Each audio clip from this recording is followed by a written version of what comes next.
Welcome back to Jersey Matters. During this pandemic, maybe you're doing some do-it-yourself projects that you didn't have time for before, or maybe you're exercising more. And with that comes the increase of injuries. Our Kimberly Jade talks to a patient and a doctor about what you should know to keep yourself safe.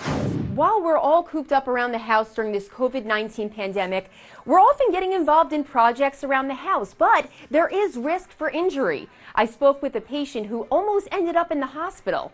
And here at NJ Spine and Wellness, they're helping him combat the problem. Well, COVID-19 hit me really hard.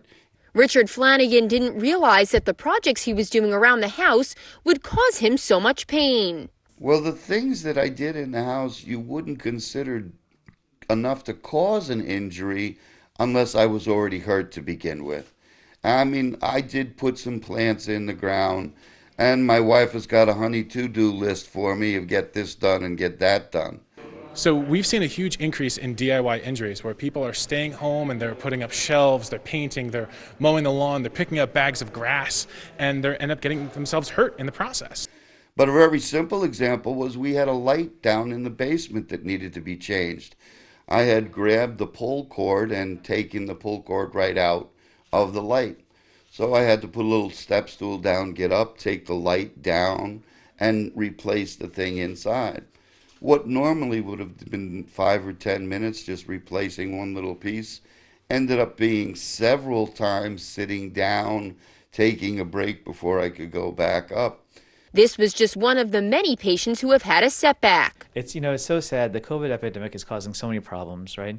It's so unfortunate because what we're seeing is that so many people who had back problems that were mild before the epidemic, it's just getting worse. So if you are one of those people who is desperate for treatment, there are options that are safe to try. Now more than ever, people don't want to go to the hospital. We follow all of the CDC and the World Health Organization guidelines. We have rapidly increased our disinfecting and our cleaning schedule. We make masks like these that are available for all of our patients and all of our clinicians walking in through the doors to make sure we have those PPE barriers in place. Spacing out the patients that do come in, we're able to maintain those social distancing.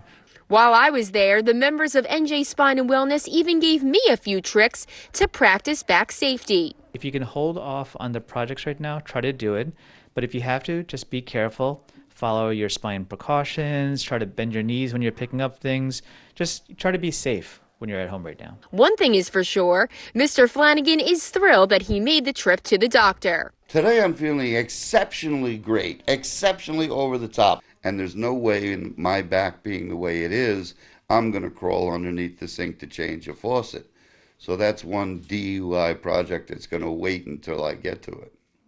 So as Dr. Sharon recommends, the whole purpose of being at home is to stay safe. For more information, you could visit njsw.com.